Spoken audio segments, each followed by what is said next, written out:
Hey guys, so this is going to be my 38-week update, and wow, it's Thursday, the 28th of March, and it's been a crazy week in ways. And I guess I'll start out with talking about doctor's appointments for this week. This week I had a regular OB appointment that was on Monday, and I had my pre-admission visit with the hospital. And I've also been to the hospital 2 times this week. So, we'll talk about the OB appointment. At it, on Monday, my blood pressure was terrible. The first time that they took it in the office, it was 140 over 98. And they kept me at the office for a little while, made me lay down on my left side, and took it again. And it was still pretty bad. It was 140 over 90 by then, so it went down a little bit, but not what they wanted to see. And so I wound up going over to the hospital to labor and delivery to be hooked up for an NST again right after that visit. And I'm getting pretty used to the NSTs. It's no big deal. It's kind of routine for me now, I guess you could say. I've gotten comfortable with it and I know what to expect. But when I got over there, what I did not know to expect was the fact that they were going to tell me that in the office my urine sample had been bad and it had come back as retaining protein. And so what they did at the hospital, because of that, was they took another sample, but this time it wasn't the regular, okay, here, go pee in this cup. They put a catheter in me to get a sample, which was not pleasant at all. That was not what I expected them to do. I had no idea that was coming. Like, my doctor said nothing about my protein. She just told me, you know, the blood pressure thing. I knew that was bad, and I figured that was the reason I was getting sent over there. That wasn't the only reason. It was also because of the protein in my urine. So the hospital kept me for probably going on about 3 hours, and they let me go home, and they made me a follow-up for Thursday, which is today, the 28th of March, with my OBGYN. And I went in, you know, again today, and pretty much it was the same drill. My blood pressure was high, and my urine had protein in it, and this time it had even more in it than it did on Monday. So once again, I got sent over to the hospital and hooked up to all the machines, and they didn't do a catheter on me this time. They didn't take another urine sample. They just hooked me up to the machines and watched my blood pressure and watched her heart rate. Although my blood pressure has been really bad and now I'm retaining protein, her heart rate has continued to be good. Today, like on the machine, most of the time it was between like 130 and 160. So she's still looking okay, is what they said. As well, what I got told by looking at her heart rate, she looks okay. I don't have another ultrasound until next Monday. Just things with me are not looking good.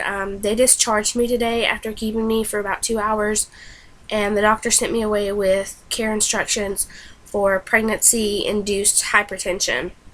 So now I am on bed rest, and I'm going to be on bed rest pretty much up until I deliver. I'm not like completely restricted with my movement. I can get up and I can do some things, but the majority of the day I'm supposed to be in bed.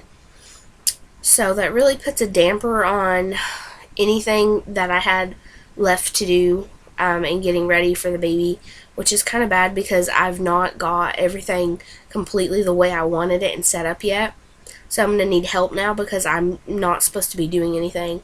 I don't have any diet restrictions, supposed to be intaking fluid.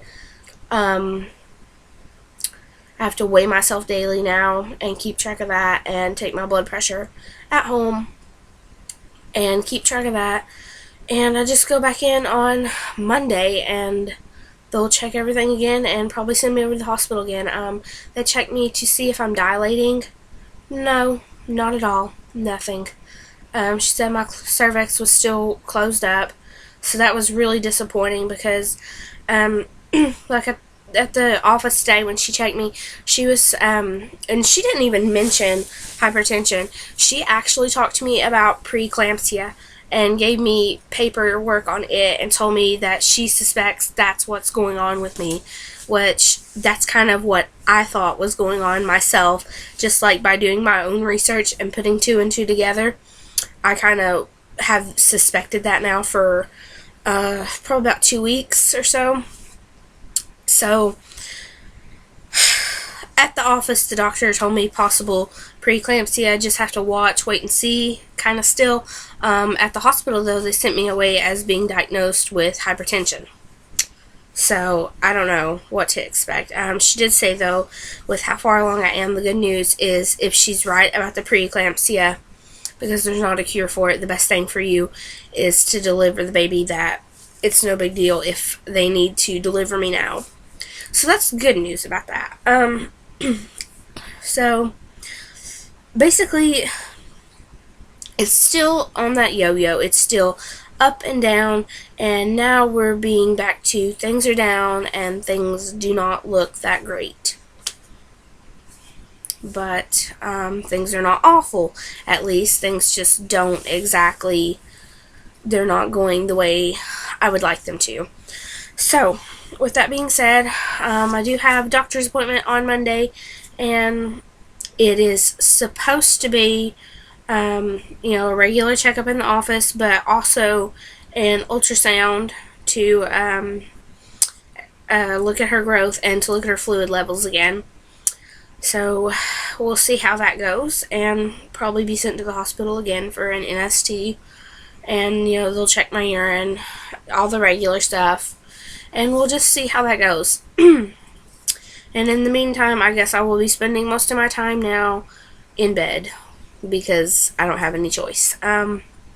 Symptom-wise for this week's, it's really no different than last. I'm having more Braxton Hicks contractions. They don't really hurt. Well, some of them are kind of not necessarily painful, but annoying more so. I'm still having the headache thing. The swelling is outrageous in my feet and in my ankles and my legs and my hands. Even my arms are swollen. Like, pretty much every part of my body is puffed up like a marshmallow. Other than that, I don't have any other major issues going, and so I will put in the pictures for my 38-week belly, and that will be it for this update. I got a request to do a nursery tour, and I will try to get that. My only issue is, like I said, I don't have everything set up, and I'm supposed to be on bed rest. I'm not really allowed to be doing anything right now, so I will do my best on that. I've got her diaper bag put together, and I'll probably do a video and show you guys her diaper bag. But that is all I have for this 38-week update.